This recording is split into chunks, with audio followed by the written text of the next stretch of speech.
উত্তর আফ্রিকা এবং মধ্যপ্রাচ্য, তিউনিসিয়া, মিশর, লিবিয়া, ইয়েমেন, সিরিয়া, বাহরাইন এবং বাংলাদেশ।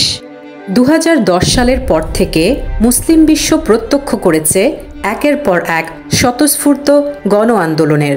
এ সকল আন্দোলনে মুসলিম উম্মাহ একমাত্র আল্লাহ সুবহানাহু ওয়া তাআলার উপর ভরসা রাখা ব্যতীত আর কারো পরোয়া করেনি।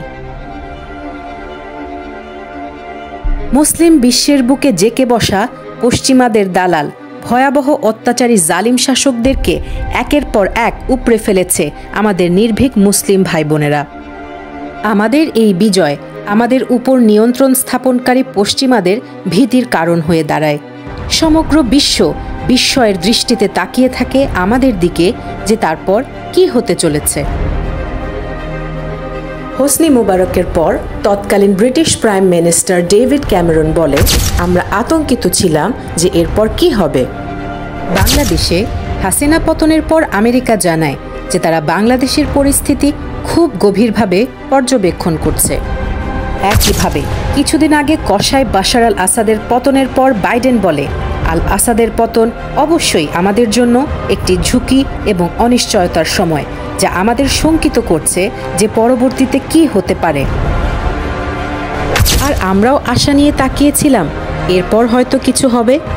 অথচ পরক্ষণেই আমরা দেখতে পাই উম্মার আশা আকাঙ্ক্ষাকে বৃদ্ধাঙ্গুলি দেখিয়ে ক্ষমতাপ্রাপ্ত সব মুসলিম শাসক ও রাজনৈতিক দলের একমাত্র লক্ষ্য থাকে পশ্চিমাদের তুষ্ট করা। আমাদের যুদ্ধ ও অবরোধের ভয় দেখিয়ে, তাদের সাথে তাল মিলিয়ে, তাদেরকে না খেপিয়ে আমরা তাদের মতো করে আমাদের ব্যবস্থা এগিয়ে নিয়ে যাওয়ার চেষ্টা করি। যেমনটি আমরা দেখেছি, জালিম হাসিনার পতনের পর দেশের প্রধান সমস্যা যেন হয়ে দাঁড়ায় সংখ্যালঘু নির্যাতন। ক্রমাগত আমাদের দিকে আঙ্গুল উঠানো হয় যে আমরা মুসলমান হিসেবে হিন্দুদের উপর নির্যাতন চালাচ্ছি। মিথ্যা অভিযোগ থেকে বাঁচতে অন্তর্বর্তীকালীন সরকার ও ব্যবস্থা নতজানু পদক্ষেপ গ্রহণ করে আর বারবার পশ্চিমা বিশ্বকে আশ্বস্ত করার প্রচেষ্টা চালিয়ে বলে, বাংলাদেশে চরমপন্থার জায়গা হবে না। একই অবস্থা সিরিয়ায়। আহমদ আল শারা জোলানি ইউএস ডিপ্লোম্যাটের সাথে সাক্ষাৎকারে তাদের আশ্বস্ত করার চেষ্টা করে বলেন, সিরিয়া এখন কোনো দেশের জন্য থ্রেট নয়। অতঃপর তাদেরই অনুমোদিত জোড়াতালি দেয়া ব্যবস্থা নিয়ে আমাদের অবস্থা আরও শোচনীয় হয়ে পড়ে। আমাদের আনন্দ বিষাদে পরিণত হয়, আমাদের সকল ত্যাগ ব্যর্থতায় পরিণত হয়, আমরা হতাশ হয়ে পড়ি।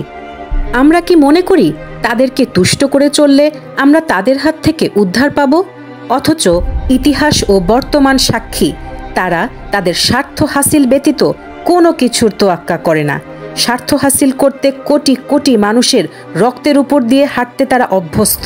অথচ পথভ্রষ্ট দালাল রাজনীতিবিদ ও বুদ্ধিজীবীদের প্রতারণার শিকার হয়ে আমরা বারবার একই গর্তে পা দিচ্ছি। যদিও রাসূলুল্লাহ সাল্লাল্লাহু আলাইহি সাল্লাম বলেছেন, মুমিনরা এক গর্তে দুইবার পড়ে না।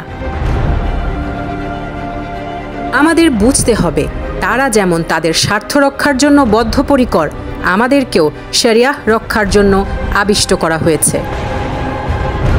এই লড়াইয়ে বিজয় আমাদের পক্ষেই আসবে যদি আমরা একমাত্র আল্লাহ সুবহানাহু ওয়া তাআলা ছাড়া আর কাউকে পরোয়া না করে আল্লাহ প্রদত্ত শরিয়াকে আঁকড়ে ধরে রাখি।